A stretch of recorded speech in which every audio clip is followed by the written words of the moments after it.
क्या आप जानते हैं डमी सब्जेक्ट किससे कहते हैं? क्या आप जानते हैं इंट्रोडक्टरी सब्जेक्ट किससे कहते हैं? नहीं? तो प्लीज़ इस वीडियो में शुरू से अंत तक बने रहे। आज आपको डमी और इंट्रोडक्टरी सब्जेक्ट मैं आपको समझाऊंगा। और आज जिस टॉपिक को लेकर आपके बीच आया हूँ ये गज़ब का और बहुत ही शानदार टॉपिक है। So my dear students, I would like to request to you all, please, if you want to know what is dummy subject, what is introductory subject, then please watch this video till the end. Dummy और introductory subjects की अगर बात किया जाए तो number में कितने हैं, यानी कितने डमी सब्जेक्ट्स हैं या कितने इंट्रोडक्टरी सब्जेक्ट है, तो ये टोटल इन नंबर 2 है। केवल 2 शब्द है जो बहुत बड़ा टेंशन बना हुआ है हम सब के लिए। तो आज जड़ से उस टेंशन को समाप्त करने वाले हैं। वो शब्द कौन कौन है? एक है जिसे हम देयर कहते हैं और दूसरा है जिसे हम ईट कहते हैं। दोस्तों, देयर और ईट कोई ऐसा शब्द नहीं है जो पहली बार आप सुन रहे हैं। आपने लाखों सेंटेंसेस, हज़ारों सेंटेंसेस देयर के यूज़ करके पहले बनाया है, ईट का यूज़ करके कई सेंटेंसेस बनाए हैं। लेकिन यकीन मानिए कि जिस फैक्ट को आज मैं आपके सामने रिवील करने वाला हूँ, जो बताने वाला हूँ, शायद वो आप कहीं और नहीं पा सकते हैं। इसलिए इस वीडियो में बने रहना आपके लिए बेहद ज़रूरी है। तो ध्यान दीजिएगा, देयर और ईट ये दोनों इंट्रोडक्टरी सब्जेक्ट है। जैसा कि मैंने आपसे कहा है कि इंट्रोडक्टरी के मतलब इसका कोई अर्थ नहीं होगा, तो ये अपने आप में मीनिंगलेस होगा। ध्यान से समझिएगा, ये मीनिंगलेस होगा। दोस्तों, देयर का अगर मीनिंग हो जाएगा या ईट का मीनिंग हो जाएगा तो इंट्रोडक्टरी नहीं बचेगा। फॉर एग्ज़ाम्पल, एक शब्द लिखते हैं हम ईट, मैंने इन्हीं शब्द को लिखे। सपोज़ कीजिए कि ईट का मीनिंग यह हो गया, किसी वाक्य में ईट का हमने प्रयोग किया और इसका मीनिंग क्या आ गया, यह। तो ये हमारा इंट्रोडक्टरी बचा का नहीं, तो ये क्या बना, ये बन गया आपका पर्सनल। क्या बन गया? Personal pronoun. ये पर्सनल प्रोनाउन हो गया, ये इंट्रोडक्टरी नहीं बचा। फॉर एग्ज़ाम्पल, मैंने कहा आई हैव अ पेन, मेरे पास एक कलम है। I have a pen and it is costly. मेरे पास एक कलम है और ये महंगी है। मेरे पास एक कलम है और ये महंगी है। यहाँ पर जो है मेरे पास एक कलम है, तो ये जो आप पेन वर्ड है, इसमें से पेन हमारा नाउन है। इसी पेन के जिक्र है आगे की कॉस्टली। ध्यान दीजिएगा, महंगी कौन है? तो पेन ना है। तो इस पेन के बदले में एक हमने प्रोनाउन का प्रयोग किया है। हम नाउन को वाक्य में सेम नाउन को रिपीट नहीं होने देते हैं, उसी के रिपीटेशन से बचने के लिए प्रोनाउन का प्रयोग करते हैं, जैसे कि प्रोनाउन की क्लास में आपको हमने बताया है। तो यहाँ पर इस नाउन के रिपीटेशन से बचने के लिए हमने वर्ड ईट लिया। और ईट क्यों लिया? क्योंकि नाउन एक हमारा वस्तु है। यहाँ पे जिस नाउन की बात करते हैं वो न्यूटर जेंडर है, तो न्यूटर जेंडर के साथ हम पर्सनल प्रोनाउन ईट लेते हैं, इसलिए ईट लिया। तो ये ईट जो है ये हमारा पर्सनल प्रोनाउन हुआ। इसको हम क्या नहीं कह सकते दोस्त? तो इसको हम डमी सब्जेक्ट नहीं कह सकते, ये पर्सनल प्रोनाउन है। पर एक एग्जांपल आप भी देखिए जो मैं आपको दे रहा हूँ, फिर एक बार समझिएगा। डमी एंड इंट्रोडक्टरी सब्जेक्ट जो हैं वो 2 होते हैं, देयर और ईट। जब देयर और ईट डमी या इंट्रोडक्टरी होगा तो उसका मीनिंग नहीं होगा, it will be meaningless. Okay, अगर इसका मीनिंग हो जाए, जैसे ईट का मीनिंग यह आ जाए, तो यह पर्सनल प्रोनाउन हो जाएगा। For example, I have a pen, मेरे पास एक कलम है, एंड इट इज़ कॉस्टली, और ये महंगी है। यहाँ पर ये जो पेन है इसी का रिपीटेशन से बचने के लिए हमने ईट एक पर्सनल प्रोनाउन का यूज़ किया है, तो ये पर्सनल प्रोनाउन है। फॉर एग्जांपल, एक सेंटेंस और लेते हैं। ये एक सेंटेंस था, दूसरा सेंटेंस ले रहा हूँ और मैं आपसे कह रहा हूँ कि 4 बजा है। क्या है? 4 बजे हैं, 4 बजे हैं। ध्यान दीजिएगा, मैंने आपसे कहा 4 बजे हैं। ज़रा इस वाक्य को ट्रांसलेट करके देखिए। तो जब आप वाक्य को ट्रांसलेट करेंगे तो आपको पता है कि किसी भी सेंटेंस को कंप्लीट होने के लिए उसमें एक सब्जेक्ट का होना, एक वर्ब का होना और एक ऑब्जेक्ट का होना बहुत इम्पॉर्टेंट है। अगर ऑब्जेक्ट ना हो तो एक कॉम्प्लीमेंट चाहिए। तो अगर इस वाक्य को हम 4 बजे को सब्जेक्ट मान ले तो हमारा है शब्द क्या होगा? वर्ब होगा। लेकिन इसके आगे हमें एक कॉम्प्लीमेंट चाहिए, ये कॉम्प्लीमेंट जो यहाँ नहीं है। तो इसको अगर हम ट्रांसलेट ऐसे कर दें ध्यान दीजिएगा, 4 बजे को कह दिया 4, क्या कह दिया 4 o'clock, क्या कह दिया बाबू 4 o'clock, और है को कह दिया इज़। तो ज़रा बताओ क्या ये सेंटेंस कंप्लीट है या इनकम्प्लीट है? तो आप कहेंगे ये सेंटेंस इनकम्प्लीट है, क्योंकि इस सेंटेंस में एक ऑब्जेक्ट या कम्प्लीमेंट का होना ज़रूरी था जो नहीं है, इसलिए ये हमारा सॉरी इनकम्प्लीमेंट लिख दिया था, इनकम्प्लीट है। क्या है ये? इनकम्प्लीट है, ये पूरा वाक्य नहीं है।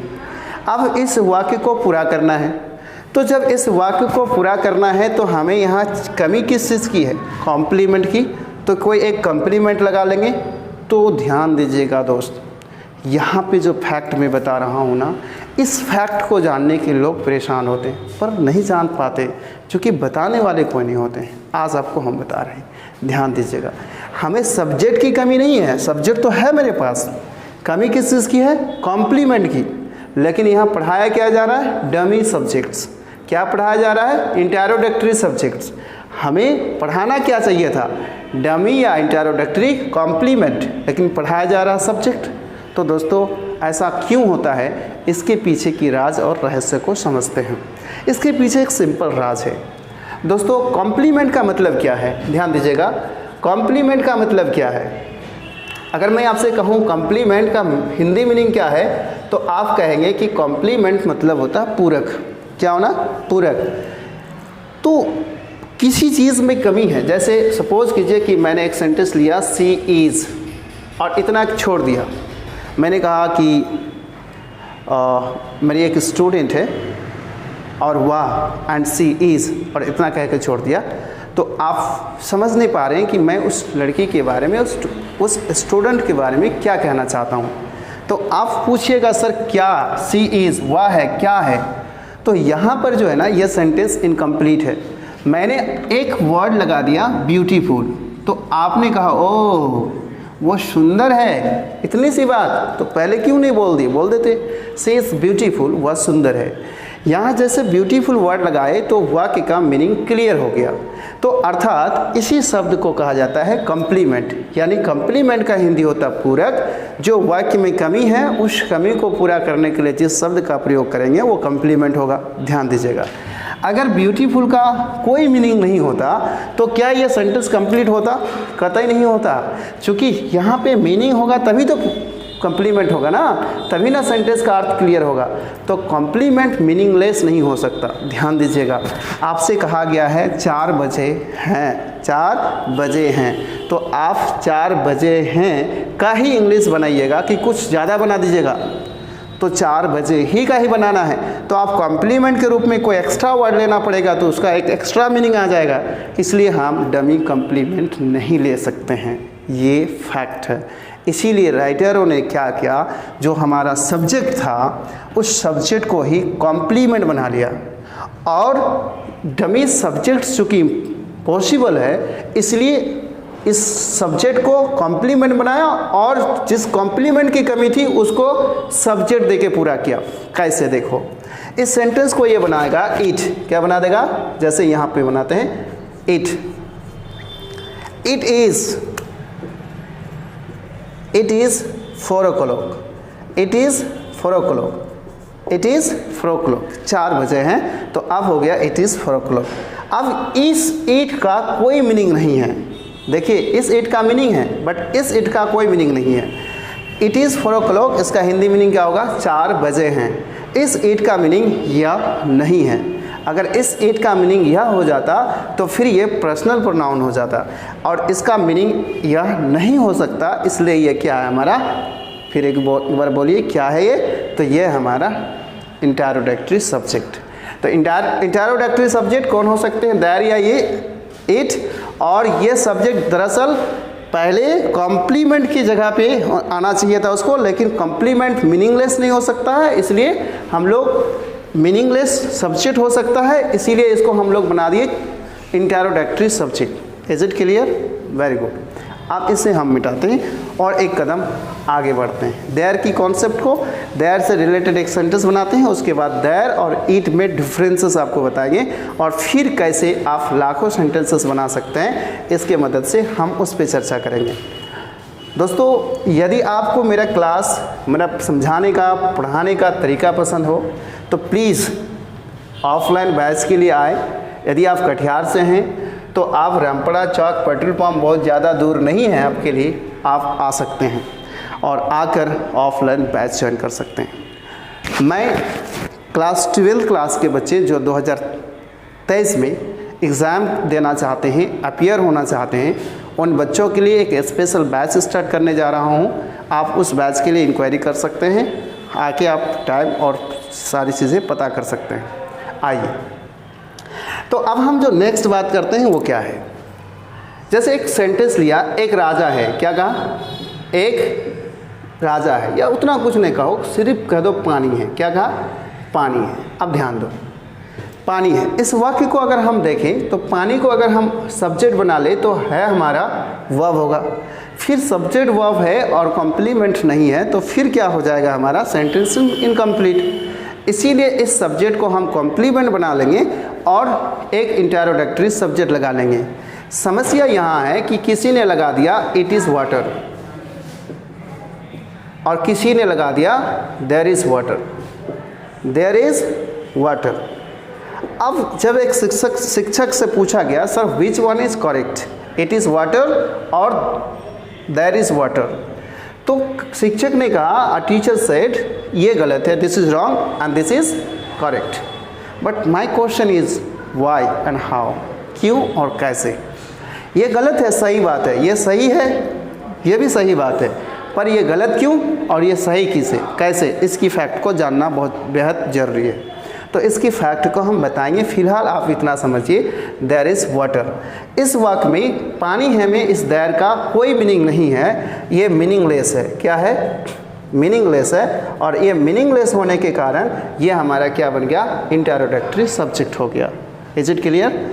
अगर इसका मीनिंग होता, जैसे हमने कहा गो देयर, समझिएगा, गो देयर, उधर, वहाँ जाओ। हमने किसी को कहा गो देयर, उधर जाओ, तो ये जो देयर शब्द है ना, देयर शब्द, इसका मतलब होता है उधर या होता है वहाँ। अब वहाँ जो शब्द है ना, इसका मीनिंग आ गया।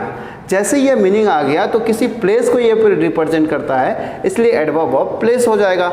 ये अब हमारा क्या नहीं बचेगा, इंटरोडक्टरी सब्जेक्ट नहीं बचेगा। जब इसका कोई मीनिंग नहीं होगा तो इंटरोडक्टरी, मीनिंग अगर हो गया तो देयर हो जाएगा एडवर्ब, इट हो जाएगा personal pronoun. Is it clear, good. अब हम आपको बताएंगे कि इट और देयर में डिफरेंस क्या है। तो चले इसे मिटाते हैं। अब देखिएगा, साथ साथ लिखते चलिएगा तो मज़ा आएगा, नहीं तो फिर दिक्कत है दोस्त। तो साथ साथ इसको लिखिए और देखिए इट और देयर में डिफरेंस क्या है।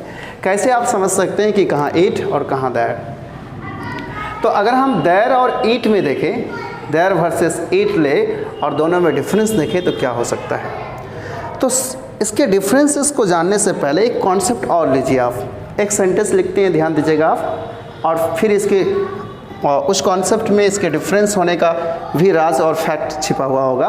वो क्या है। एक सेंटेंस हमने लिया, there is a boy, there is a boy. दूसरा सेंटेंस हमने लिया, देयर आर बॉयज़, लड़के हैं, यानी यहाँ अनगिनत है, कितना है नहीं पता। अब ज़रा बताओ, क्या ये दोनों सेंटेंस सही है। तो आप कहोगे सर दोनों सेंटेंस सही है। देयर इज़ अ बॉय, यह भी सही है, देयर आर बॉयज़, यह भी सही है। दोस्तों अगर ये दोनों वाक्य सही है तो दो वाक्य और दे रहा हूँ, उसको ज़रा बताओ।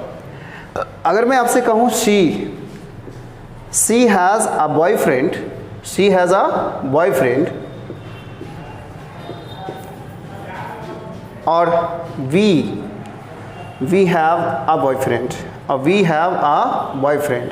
अब ज़रा ध्यान दीजिएगा, she has a boyfriend and we have a boyfriend, दो अलग अलग वाक्य हैं। अब ज़रा बताओ कि अगर यहाँ पे यह बात सही है तो ये इज़ आप किसके हिसाब से दिए हैं, देयर के हिसाब से या बॉय के हिसाब से। तो आप कहेंगे सर बॉय के हिसाब से। यहाँ पे आर आप किसके हिसाब से दिए हैं, तो ऑब्वियसली बॉयज़ के हिसाब से। तो यहाँ अगर आप बॉयफ्रेंड के हिसाब से वर्ब देंगे तो यहाँ अगर हैज़ हुआ है तो यहाँ पे भी क्या होना चाहिए था, हैज़ होना चाहिए था। तो आप कहोगे सर यहाँ पे हम सी के हिसाब से हैज़ दिए हैं और वी के हिसाब से हैव दिए हैं। तो फिर मेरा एक सवाल आपसे यही है कि आप यहाँ पे कॉम्प्लीमेंट को देख के क्या दे रहे हैं, वर्ब, और यहाँ पे आप सब्जेक्ट को देख के दे रहे हैं वर्ब। तो इसके कुछ नियम है कि नहीं है भाई, कि ऐसे कुछ भी होगा?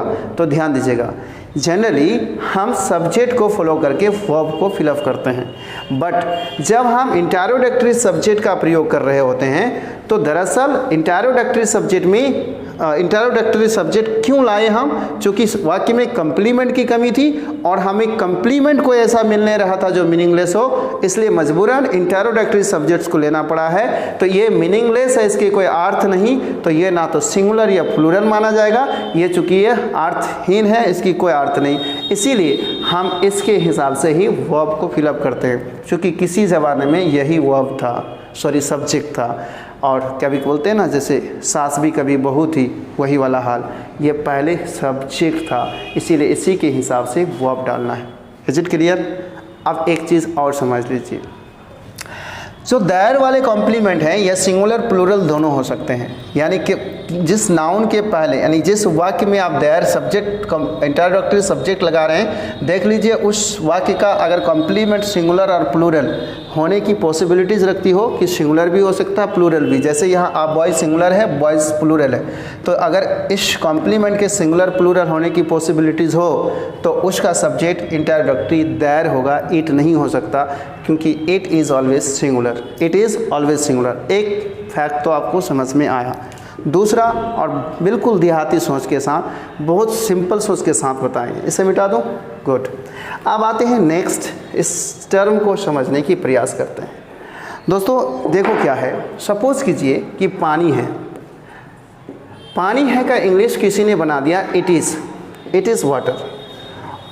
इसी को हम अभी जस्ट लिखे थे और फिर दोबारा लिखे हैं, तो ध्यान दीजिएगा, पानी है। तो इसको गलत क्यों कहते हैं?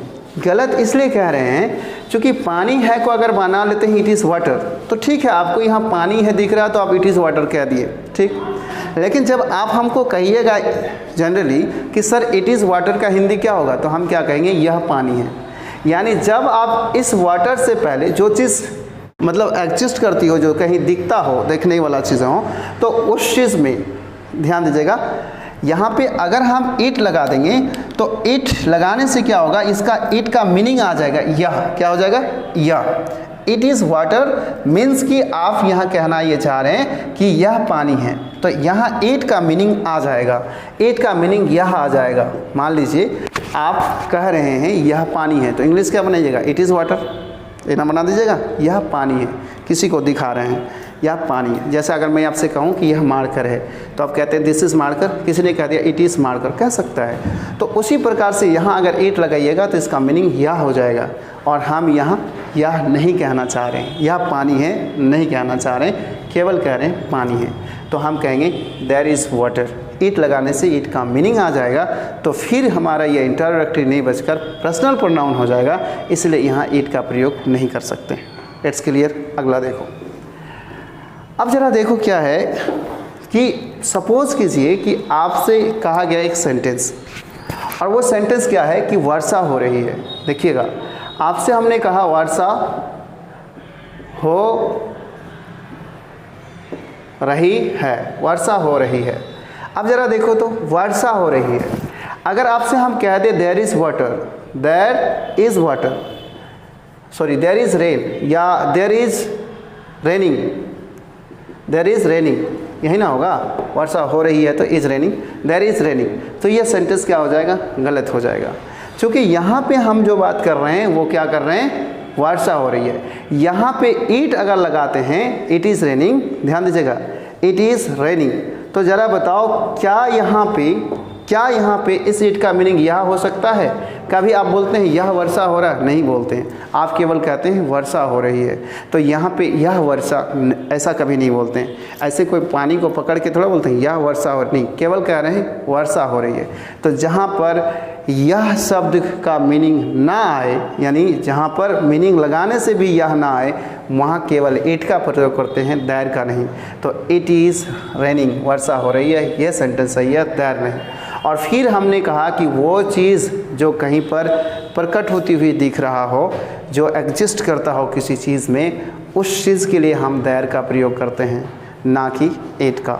तो यहाँ पर एट का ही प्रयोग होगा, देयर का नहीं। फिर एक बार समझिएगा, इस तरह के कई सेंटेंसेस आप बना सकते हैं। जैसे अगर मैं आपसे कहूँ कि 3:45 बजे हैं, तो आप क्या कहेंगे? It is 4:45 o'clock। आप एट का प्रयोग करेंगे। आपको अगर कहो कि जनवरी का महीना था, तो आप क्या कहेंगे? देयर वॉज या इट वॉज? आप कहेंगे it was the month of January. कहने का मतलब मेरा यह है कि इट हमेशा जब भी इंट्रोडक्टरी सब्जेक्ट का मीनिंग के रूप में प्रयोग होगा, तो यह का मीनिंग कभी नहीं देगा। तो दोस्तों, मेरे ख्याल से आप समझ चुके हैं कंप्लीटली किस चीज़ को, इंट्रोडक्टरी सब्जेक्ट्स को। तो आज के लिए इतना ही, फिर मिलेंगे किसी और दिन किसी और क्लास में। Till then take care and have a fun. Thank you. जय हिंद, जय भारत।